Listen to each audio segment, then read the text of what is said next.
क्या आपने कभी सोचा है कि दौलत सिर्फ मेहनत से नहीं बल्कि एक रहस्यमयी ब्रह्मांडीय ऊर्जा से भी जुड़ी है? कहानी एक ऐसे ही व्यक्ति की है जिसने उस ऊर्जा को जगाने वाला एक गुप्त मंत्र खोज लिया, या उसे ऐसा लगा। नमस्कार दोस्तों, ज्ञान के इस यज्ञ में अपनी भागीदारी सुनिश्चित करें। वीडियो को लाइक करें, भैरव बाबा चैनल को सब्सक्राइब करके हमारे साथ जुड़े और कमेंट में जय श्री राम लिखकर अपनी आहुति दें। आइए आरंभ करें। रात का तीसरा पहर था। शहर अपनी नींद की चादर में लिपटा हुआ था, लेकिन रोहन की आंखों में नींद का कोई कोना बाकी नहीं था। उसके छोटे से एक कमरे के घर में बल्ब की पीली बीमार रोशनी फैली हुई थी, जो दीवारों पर पड़ी सीलन और उखड़ते प्लास्टर को और भी भयानक बना रही थी। हवा में एक अजीब सी खामोशी थी, इतनी गहरी कि रोहन को अपने ही दिल की धड़कन किसी हथौड़े की चोट की तरह सुनाई दे रही थी। उसकी नजरें सामने मेज पर फैले कागजों के ढेर पर थी। वे सिर्फ कागज नहीं थे, बल्कि उसकी हार, उसकी नाकामियों के जीवंत सबूत थे। बिजली का बिल जिस पर लाल स्याही से अंतिम चेतावनी लिखी थी, मकान मालिक का भेजा हुआ खत जिसमें किराए के लिए दी गई मोहलत खत्म होने की बात थी, और सबसे डरावने वे सादे कागज थे जिन पर दोस्तों और रिश्तेदारों से लिए गए कर्ज की छोटी छोटी रकमें लिखी थी, जो अब मिलकर एक पहाड़ बन चुकी थी। हर कागज एक आवाज की तरह था जो उसे धिक्कार रहा था, उसकी मर्दानगी पर सवाल उठा रहा था। वो सब कुछ तो कर चुका था, दिन में नौकरी, रात में ओवरटाइम, यहां तक कि वीकेंड पर छोटे मोटे काम भी। उसने अपने सपनों को, अपनी इच्छाओं को कब का मार दिया था। उसे याद भी नहीं था कि आखिरी बार उसने अपने लिए कोई चीज कब खरीदी थी। उसका पूरा जीवन एक अंतहीन चक्र बन गया था। पैसा कमाओ और उसे कर्ज की खाई में डाल दो, लेकिन वो खाई थी कि भरती ही नहीं थी, बल्कि हर दिन और चौड़ी होती जा रही थी। उसने अपनी थकी हुई उंगलियों से अपना चेहरा ढक लिया। कंधों का बोझ इतना ज्यादा था कि उसे लग रहा था जैसे उसकी रीढ़ की हड्डी अभी टूट जाएगी। एक सन्नाटा उसके अंदर भी था, जहां उम्मीदों ने दम तोड़ दिया था। उसे अपनी पत्नी का चेहरा याद आया, जिसकी आंखों में अब सवाल नहीं, सिर्फ थकान दिखती थी। उसे अपने छोटे बेटे की हंसी याद आई, जिसे वो महीनों से कोई खिलौना नहीं दिला पाया था। ये एहसास किसी जहर की तरह उसके खून में घुल रहा था, उसे अंदर से खोखला कर रहा था। इसी हताशा के बीच उसने अपना पुराना लैपटॉप खोला।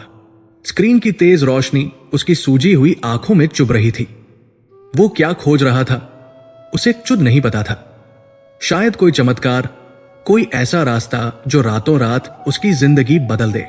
घर बैठे पैसे कैसे कमाए, आसान लोन कहां से मिलेगा, किस्मत बदलने के उपाय। वो एक के बाद एक लिंक खोलता गया, और हर लिंक उसे निराशा के एक नए दलदल में धकेलता गया।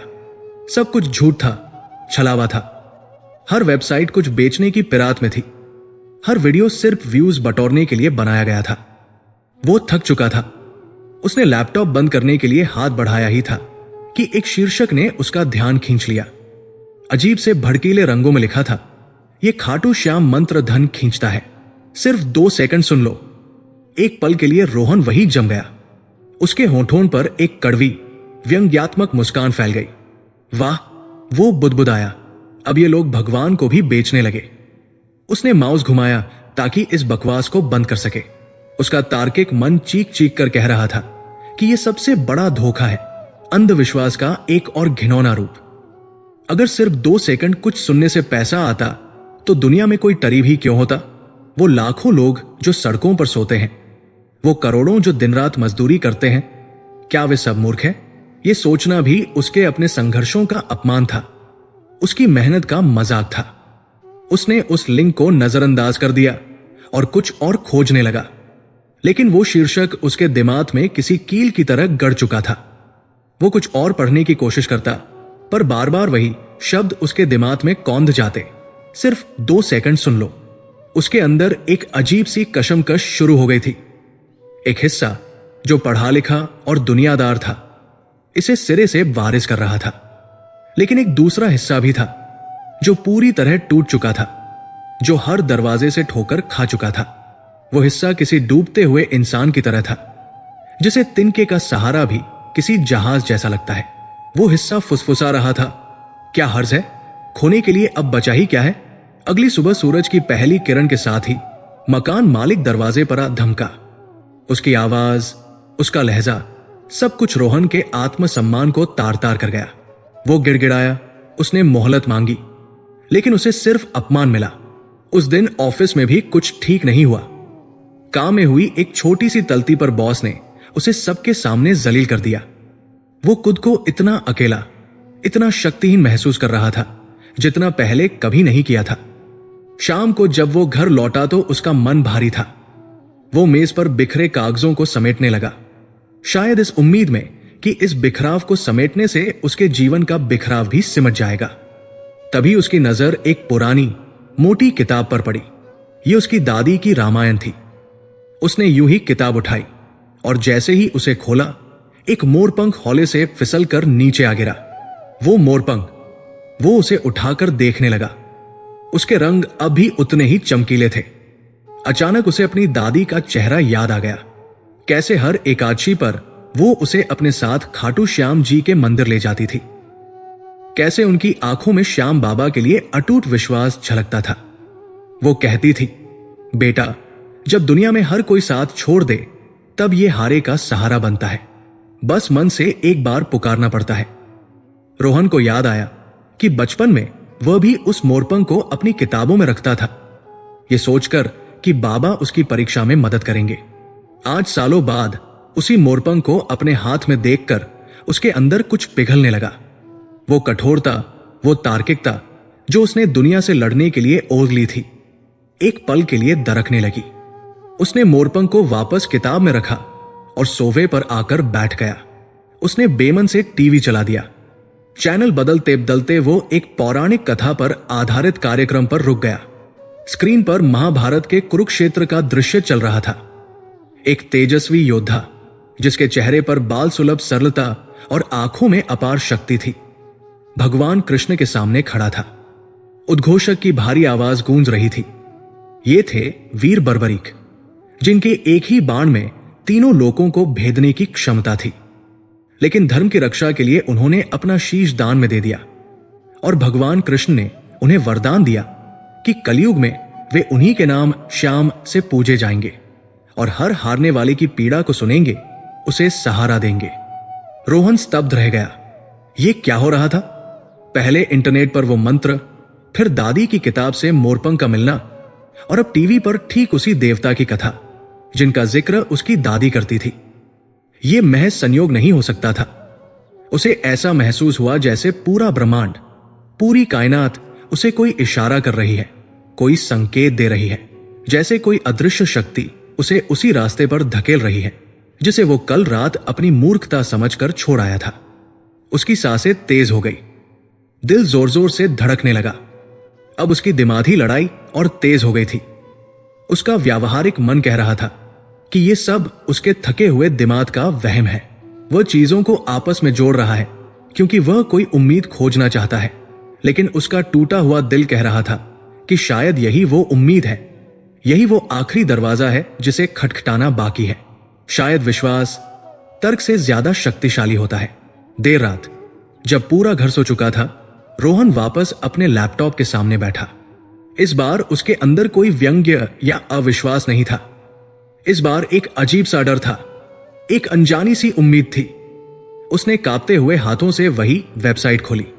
वही भड़कीला शीर्षक उसकी आंखों के सामने था। उसने गहरी सांस ली, जैसे किसी गहरी नदी में छलांग लगाने जा रहा हो। उसने अपनी आंखें बंद कर ली, अपनी दादी के चेहरे को, उस मोरपंख को और वीर बर्बरी की कहानी को याद किया। और फिर उसने प्ले बटन पर क्लिक कर दिया। एक ध्वनि कमरे की खामोशी में गूंजी। वो बहुत तेज नहीं थी, नहीं उसमें कोई टास संगीत था, बस कुछ शब्द थे, एक गहरी शांत आवाज में। वे शब्द मुश्किल से 2 सेकंड तक चले होंगे और फिर सन्नाटा छा गया। वही सन्नाटा जो पहले भी था, लेकिन इस बार रोहन को वो ठाली नहीं लगा। उसे लगा जैसे उस ध्वनि ने हवा में कुछ बदल दिया है, जैसे किसी ने उसके बोझ से भरे कंधों पर हौले से हाथ रख दिया हो। उसने आंखें खोली, सब कुछ वैसा का वैसा ही था। वही पीली रोशनी, वही सीलन भरी दीवारें, वही कर्ज के कागज। कुछ नहीं बदला था। एक पल के लिए उसे खुद पर हंसी आई। वो कितना बड़ा मूर्ख था। उसे लगा कि उसने अपनी हताशा में अपना दिमागी संतुलन भी खो दिया है। लेकिन जब वो बिस्तर पर लेटने गया तो उसे महसूस हुआ कि उसके अंदर कुछ जरूर बदला है। वो भारीपन, वो घुटन जो महीनों से उसकी छाती पर बैठी थी, थोड़ी कम लग रही थी। पहली बार उसे अपने भविष्य से डर नहीं लग रहा था। यह कोई उत्साह या खुशी नहीं थी, बस एक अजीब सा ठहराव था, एक शांति थी। जैसे तूफान के गुजर जाने के बाद सब कुछ थम जाता है। वो लेट गया, लेकिन उसकी आंखें छत को घूर रही थी। उसके दिमाग में बस एक ही सवाल घूम रहा था, क्या यह सिर्फ उसके मन का वहम था, एक थके हुए इंसान का खुद को दिया गया झूठा दिलासा? क्या सच में एक ध्वनि, एक 2 सेकंड का मंत्र किसी की किस्मत बदल सकता है? या ये एक और धोखा था, एक और, जो उसे उम्मीद की एक झूठी किरण दिखाकर निराशा के और भी गहरे अंधेरे में धकेल देगा? इस सवाल का जवाब भविष्य की गहराइयों में छिपा था, और रोहन को नहीं पता था कि वो भविष्य उसके लिए क्या लेकर आने वाला है। पहले अध्याय की उस रात के बाद रोहन के जीवन में एक अजीब सा ठहराव आ गया था। वो हर सुबह उठता और उस 2 सेकंड की ध्वनि को सुनता, जैसे कोई मरीज अपनी दवा की पहली चुराक ले रहा हो। उसके मन के किसी कोने में एक नन्ही सी आशा की लौ जल रही थी, जो उसे दिन भर की मुश्किलों से लड़ने की ताकत देती। वो हर छोटी बड़ी घटना में कोई संकेत ढूंढने लगा। रास्ते में मिले सिक्के में, किसी अजनबी की मुस्कान में, या बस के इंतजार में अचानक मिली सीट में। उसे लगता शायद ये मंत्र काम कर रहा है, शायद बाबा ने उसकी सुन ली है। लेकिन दिन हफ्तों में बदलने लगे और हफ्ते गुजरते गए। उसकी जिंदगी में कुछ नहीं बदला, बल्कि हालात और बिगड़ने लगे थे। बेटे की स्कूल की फीस भरने की तारीख सिर पर आ गई थी और घर में गैस सिलेंडर खत्म हो गया था। एक सुबह जब वो अपनी जेब टटोल रहा था तो उसे पता चला कि उसके पास ऑफिस जाने के लिए बस के किराए के भी पूरे पैसे नहीं हैं। उस दिन वो आशा की नन्ही सी लौ एक ही झटके में बुझ गई। वो शांति, वो ठहराव जो उसने उस रात महसूस किया था, एक कड़वे धोखे में बदल गया। उसे खुद पर भयानक गुस्सा आया, इतना गुस्सा कि उसका जी चाहा कि वो उस लैपटॉप को उठाकर दीवार पर दे मारे, जिसने उसे ये झूठी उम्मीद दिखाई थी। वो कितना बड़ा मूर्ख था। कैसे वह एक भड़कीले शीर्षक के झांसे में आ गया? वो अपनी बेबसी पर, अपनी कमजोरी पर चीखना चाहता था। उस दिन वो ऑफिस नहीं गया। वो घर से निकल पड़ा और बस चलता रहा, बिना किसी मंजिल के। शहर की भीड़, गाड़ियों का शोर, लोगों की भागदौड़, सब कुछ उसे बेमानी लग रहा था। वो इस दुनिया में अकेला था, हारा हुआ, छला हुआ। चलते चलते वो शहर के एक ऐसे हिस्से में पहुंच गया जहां वो पहले कभी नहीं आया था। ये पुरानी दिल्ली की तंग गलियां थी, जहां आज भी वक्त किसी ठहरे हुए तालाब की तरह शांत था। बड़ी बड़ी इमारतों की जगह यहां पुराने मकान थे, जिनकी दीवारों से इतिहास की महक आ रही थी। हवा में अगरबत्ती और मसालों की मिलीजुली खुशबू थी। इसी भूल भुलैया जैसी गली में भटकते हुए उसकी नजर एक छोटी सी पुरानी दुकान पर पड़ी। दुकान के ऊपर एक लकड़ी का बोर्ड लगा था, जिस पर धूल की परत के नीचे धुंधले अक्षरों में लिखा था, ज्योतिष परामर्श। रोहन इन चीजों में कभी विश्वास नहीं करता था। उसके लिए यह सब ढकोसला था, लोगों की मजबूरियों का फायदा उठाने का एक और तरीका। वो आगे बढ़ने ही वाला था कि दुकान के अंदर से एक शांत और गहरी आवाज आई, बहुत उलझे हुए हो बेटा। रोहन चौंक कर रुक गया। उसने अंदर झांका। एक बुजुर्ग व्यक्ति, जिनकी सफेद दाढ़ी उनके सीने तक आती थी, फर्श पर बिछी एक चटाई पर बैठे थे। उनकी उम्र 90 के करीब रही होगी, लेकिन उनकी आंखों में एक अजीब सी चमक थी, जैसे वे सिर्फ रोहन को नहीं बल्कि उसके अंदर चल रहे तूफान को भी देख रहे हों। उनके चारों ओर पुरानी, हाथ से लिखी हुई पोथियां और जन्मपत्रियों के ढेर लगे थे। उस छोटे से कमरे में एक अजीब सी शांति थी, जो बाहर की दुनिया के शोर से बिल्कुल अलग थी। अंदर आ जाओ, उन बुजुर्ग ने मुस्कुराते हुए कहा। रोहन को नहीं पता कि क्यों, लेकिन वो खुद को रोक नहीं पाया। उसके पैर अपने आप उस दुकान की दहलीज के अंदर चले गए। शायद ये उस ज्योतिषी की आंखों का तेज था, या शायद वह अपनी लड़ाई लड़ते लड़ते इतना थक चुका था कि उसे किसी सहारे की जरूरत थी, चाहे वो सहारा कितना ही अविश्वसनीय क्यों न हो। बैठो। ज्योतिषी ने अपने सामने पड़ी एक छोटी सी चौकी की तरफ इशारा किया। रोहन चुपचाप बैठ गया। बताओ, क्या पीड़ा है? रोहन की जुबान लड़खड़ा रही थी। वो क्या बताता? अपनी नाकामियों की लंबी कहानी, अपने कर्ज का पहाड़, या अपनी उस 2 सेकंड की मूर्खतापूर्ण उम्मीद का किस्सा? उसने बस इतना कहा, पंडित जी, मैं बहुत हार गया हूं। कोई रास्ता नहीं दिख रहा। ज्योतिषी ने एक पल के लिए अपनी आंखें बंद कर ली, जैसे वे रोहन के कहे शब्दों को नहीं बल्कि अनकही पीड़ा को सुन रहे हों। फिर उन्होंने पूछा, जंग की तारीख, समय और स्थान बताओ। रोहन ने झिझकते हुए सारी जानकारी दे दी। वो देखता रहा कि कैसे उन बुजुर्ग की उंगलियां एक थाली कागज पर तेजी से रेखाएं और खाने खींचने लगी। कुछ ही मिनटों में एक जटिल सा चक्र, एक कुंडली रोहन की आंखों के सामने थी। ज्योतिषी उस कुंडली को बड़ी गहराई से देखने लगे। उनके चेहरे पर बदलते भावों को देखकर रोहन की बेचैनी और बध रही थी। काफी देर की खामोशी के बाद ज्योतिषी ने अपना सिर उठाया। उनकी आंखों में अब दया का भाव था। बेटा, तुम्हारे जीवन में ये जो आर्थिक और मानसिक उथल पुथल है, उसका कारण तुम्हारे कर्मों के साथ साथ ग्रहों की चाल भी है। तुम्हारी कुंडली में इस समय शनि और राहु का भयंकर प्रकोप चल रहा है। शनि और राहु? रोहन ने अविश्वास से पूछा। हां, ज्योतिषी ने समझाना शुरू किया। शनि कर्मफलदाता है, एक कठोर शिक्षक। वह इंसान को उसके कर्मों का फल दिए बिना नहीं छोड़ता, और जब तक इंसान सबक नहीं सीखता तब तक उसकी परीक्षा लेता रहता है। वो तुम्हें हर तरफ से निचोड़ रहा है ताकि तुम्हारे अंदर का खोट निकल जाए। और राहु भ्रम का स्वामी है, एक धुआं। वो तुम्हें सच देखने ही नहीं देता। वो तुम्हारे सामने ऐसे रास्ते बनाता है जो लगते तो सही है पर जाते बर्बादी की तरफ है। वो तुम्हारे दिमाग को ऐसे जकड़ लेता है कि सही अवसर भी तुम्हारे हाथ से निकल जाता है। इन दोनों ग्रहों ने मिलकर तुम्हारे जीवन में ऐसा चक्रव्यूह रच दिया है जिसमें तुम फंसकर रह गए हो। रोहन चुपचाप सुनता रहा। ज्योतिषी की बातें उसे किसी कहानी की तरह लग रही थी, लेकिन वो कहानी उसकी अपनी जिंदगी की सच्चाई बयान कर रही थी। लेकिन ज्योतिषी ने आगे कहा, हर ताले के लिए एक चाबी बनी है। तुमने हाल ही में किसी दैवीय शक्ति से जुड़ने का प्रयास किया है ना? रोहन का दिल धक से रह गया। उसे लगा जैसे इस व्यक्ति को सब पता है। उसने धीरे से सिर हिलाया और उस 2 सेकंड के मंत्र के बारे में सब कुछ बता दिया। उसकी बात सुनकर ज्योतिषी के चेहरे पर एक रहस्यमयी मुस्कान फैल गई।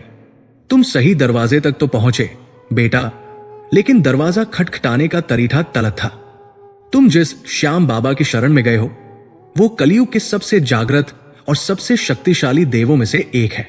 उन्हें यूं ही हारे का सहारा नहीं कहते। उनका संबंध सीधे भगवान श्री कृष्ण से है, और श्री कृष्ण ही इस ब्रह्मांड के हर ग्रह, हर नक्षत्र के स्वामी हैं। जहां श्याम बाबा की कृपा हो, वहां शनि और राहु जैसे ग्रहों का नकारात्मक प्रभाव टिक नहीं सकता। तो फिर मेरी मदद क्यों नहीं हुई?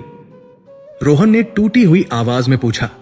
क्योंकि तुम सिर्फ मंत्र सुन रहे थे, उसे जागृत नहीं कर रहे थे, ज्योतिषी ने कहा।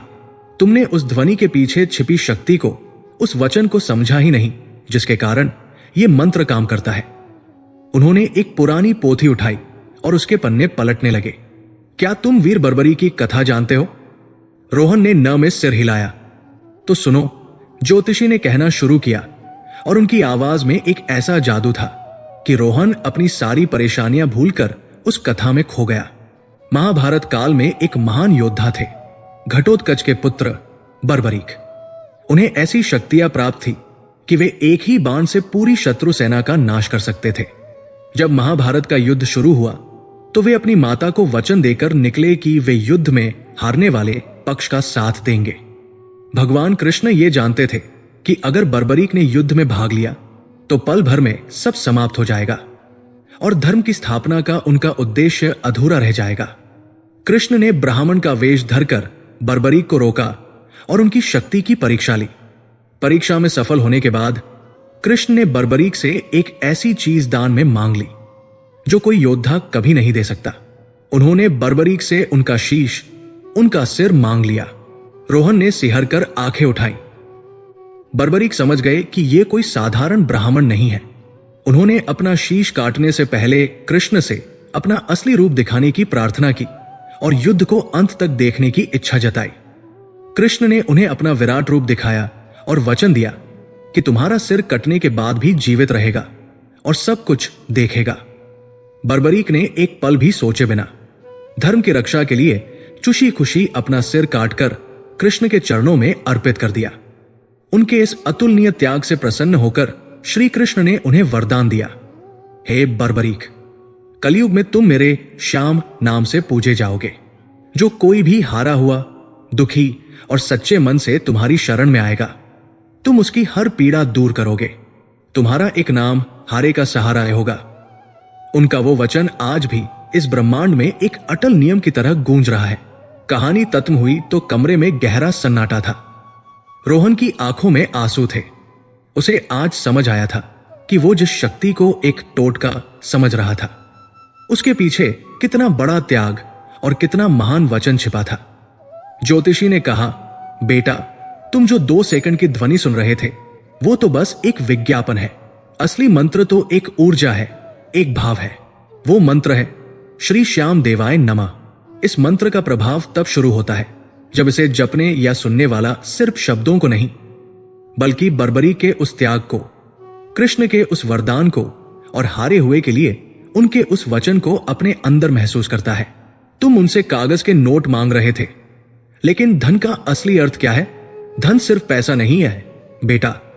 धन मन की वो शांति है जो तुम्हें सही निर्णय लेने की शक्ति दे। धन वो सही अवसर है जो तुम्हारे दरवाजे पर दस्तक दे। धन तुम्हारी वो बुद्धि है जो उस अवसर को पहचानने के लिए सही समय पर जागृत हो जाए। श्याम बाबा तुम्हें लॉटरी नहीं जिताते, वो तुम्हें जीतने के ठाबिल बनाते हैं। रोहन को ऐसा लगा जैसे किसी ने उसके दिमाग पर पड़े सारे पर्दे हटा दिए हों।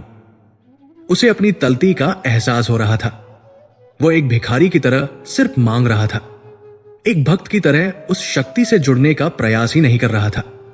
वो तो उस मंत्र को एक मशीन की तरह इस्तेमाल कर रहा था। बटन दबाओ और नतीजा पाओ। उसे यह समझ ही नहीं आया कि यह भक्ति और विश्वास का मार्ग है, लेन देन का सौदा नहीं। उसने कांपते हुए हाथों से ज्योतिषी के चरण छू लिए। पंडित जी, आपने मेरी आंखें खोल दी।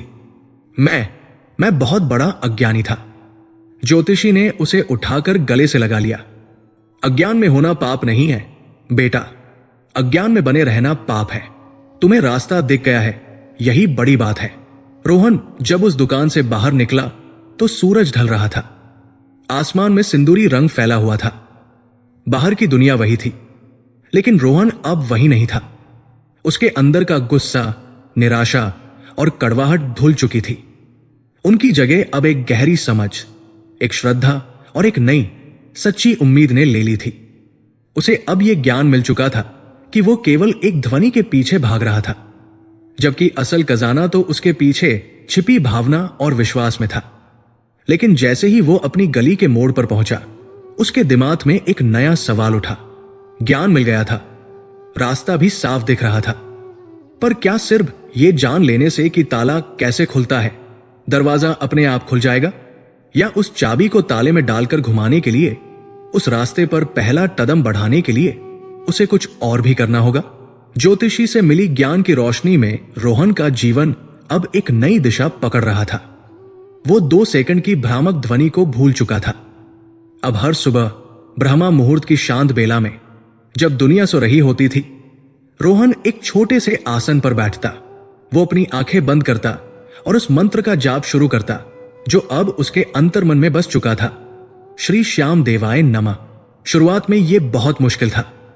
जैसे ही वो जाप शुरू करता, उसका बेचैन मन हजारों दिशाओं में भागने लगता।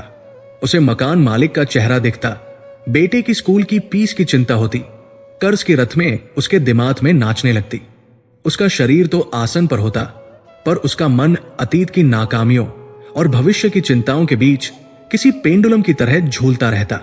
लेकिन उसने हार नहीं मानी। उसे ज्योतिषी के शब्द याद थे, ये भक्ति और विश्वास का मार्ग है, लेन देन का सौदा नहीं। वो हर बार अपने भटकते हुए मन को खींचकर वापस मंत्र पर लाता। वो बर्बरी के उस महान त्याग को महसूस करने की कोशिश करता, वो कल्पना करता कि कैसे एक महायोद्धा ने धर्म के लिए अपना मस्तक तक दान कर दिया। वो उनके उस वचन को याद करता जो उन्होंने हर हारे हुए इंसान को दिया था। धीरे धीरे जैसे रोज रोज की रगड़ से पत्थर भी चिकना हो जाता है, उसका मन शांत होने लगा। अब मंत्र सिर्फ शब्द नहीं रहे थे, वे उसके अंदर एक कंपन, एक ऊर्जा पैदा करने लगे थे। जाप के बाद उसे एक ऐसी गहरी शांति महसूस होती जो उसने पहले कभी अनुभव नहीं की थी। इस बदलाव को सबसे पहले उसकी पत्नी ने महसूस किया। रोहन, जो पहले छोटी छोटी बातों पर चिढ़ जाता था, जो हर समय एक तनाव में जीता था, अब शांत रहने लगा था। उसके चेहरे की लकीरें कुछ कम हो गई थी। एक दिन जब एक और लेनदार का फोन आया और रोहन ने हमेशा की तरह घबराने या गुस्सा करने के बजाय बहुत ही शांत और सधे हुए लहजे में उससे बात करके कुछ और दिनों की मोहलत मांगी, तो उसकी पत्नी हैरान रह गई। रात में उसने पूछा, आप कुछ दिनों से बदले बदले से लग रहे हैं, सब ठीक तो है? रोहन ने बस मुस्कुराकर कहा, मैं बस चीजों को एक अलग नजरिए से देखने की कोशिश कर रहा हूं। वो उसे अपनी इस यात्रा के बारे में कैसे बताता? वो खुद अभी तक कुछ भी पूरी तरह समझ नहीं पाया था, लेकिन ये आंतरिक शांति बाहरी दुनिया की कठोर सच्चाई को बदल नहीं पा रही थी। हफ्ते गुजर गए, पर उसकी आर्थिक स्थिति ज्यों की त्यों थी, बल्कि एक नया कर्ज और आ गया था। उसका पुराना पोन जो उसके काम के लिए जरूरी था, शराब हो गया था। उसे ठीक कराने के लिए भी पैसे नहीं थे। उसकी शांति अब डगमगाने लगी थी। उसके मन में एक नया और ज्यादा तकलीफदेह संदेह उठने लगा था। क्या यह शांति सिर्फ एक भ्रम है? क्या मैं खुद को धोखा दे रहा हूं? मैं यहां आंखें बंद करके मंत्र जप रहा हूं और बाहर मेरी दुनिया बिखरती जा रही है। एक भक्त के मन में उठने वाला यह सबसे खतरनाक सवाल था। अगर मेरा विश्वास सच्चा है तो भगवान मेरी परीक्षा क्यों ले रहे हैं? इसी उधेड़बुन में वो एक बार फिर उन्हीं पुरानी गलियों से होता हुआ उस ज्योतिषी की दुकान पर पहुंच गया। इस बार उसके चेहरे पर गुस्सा नहीं, बल्कि एक गहरी पीड़ा और उलझन थी। ज्योतिषी ने उसे देखते ही सब कुछ भांप लिया। उन्होंने शांत भाव से उसे बैठने का इशारा किया। कहो बेटा, उन्होंने पूछा, मन में क्या द्वंद्व चल रहा है? गुरुजी, रोहन ने हाथ जोड़कर कहा, आपके बताए रास्ते पर मैं पूरी श्रद्धा से चल रहा हूं। मेरा मन अब पहले से कहीं ज्यादा शांत है, लेकिन बाहर कुछ नहीं बदला। मेरी जरूरतें, मेरी परेशानियां वही की वही हैं। मुझे समझ नहीं आ रहा कि कहां चूक हो रही है। क्या मेरी भक्ति में कोई कमी है? ज्योतिषी रहस्यमय ढंग से मुस्कुराए। उन्होंने एक मिट्टी का घड़ा उठाया और रोहन को दिखाते हुए कहा, बेटा, मान लो तुम्हें बहुत प्यास लगी है और तुम बारिश के लिए प्रार्थना करते हो। तुम्हारी प्रार्थना सुनी जाती है और आसमान में काले बादल घिर आते हैं। तुम ऊर्जा को, यानी बारिश को बुला तो रहे हो, लेकिन अगर तुम ये घड़ा यूं ही उल्टा करके रख दो तो क्या उसमें एक भी बूंद पानी जमा होगा? रोहन को कुछ समझ नहीं आया। ज्योतिषी ने अपनी बात स्पष्ट की, तुम मंत्र जाप करके ब्रह्मांड की सबसे सकारात्मक ऊर्जाओं में से एक श्याम बाबा की ऊर्जा को अपने जीवन में आमंत्रित कर रहे हो। बादल घिर रहे हैं बेटा, लेकिन क्या तुम्हारा घर, तुम्हारा जीवन उस ऊर्जा को ग्रहण करने के लिए, उसे सहज कर रखने के लिए तैयार है? तुमने घड़ा ही उल्टा रखा हुआ है। मेरा घर? रोहन ने हैरानी से पूछा। हां, तुम्हारा घर, ज्योतिषी ने गंभीरता से कहा। घर सिर्फ ईंट और पत्थर का ढांचा नहीं होता, वो एक जीवंत ऊर्जा क्षेत्र होता है। उसकी अपनी आत्मा होती है। अगर घर की ऊर्जा नकारात्मक हो, अगर उसमें असंतुलन हो, तो तुम बाहर से कितनी भी सकारात्मक ऊर्जा ले आओ, वो वहां टिक ही नहीं पाएगी। वो या तो नष्ट हो जाएगी या दरवाजे से ही लौट जाएगी। इसे हमारे ऋषि मुनियों ने वास्तुशास्त्र का नाम दिया है, ब्रह्मांडीय ऊर्जा के साथ सामंजस्य में रहने का विज्ञान। रोहन के लिए यह सब बिल्कुल नया था। उसने वास्तु का नाम तो सुना था, पर उसे हमेशा अमीरों का चोचला ही समझा था। ज्योतिषी ने उसकी सोच बदली। ये अमीरों का चोचला नहीं, बल्कि जीवन जीने का एक वैज्ञानिक तरीका है। मुझे अपने घर के बारे में बताओ। तुम्हारे घर की उत्तर पूर्व दिशा में क्या है? रोहन ने कुछ देर सोचा। उत्तर पूर्व? हां, वहां बालकनी का एक कोना है। वहां पुरानी रद्दी, एक टूटा हुआ कूलर और कुछ पुराना सामान पड़ा रहता है।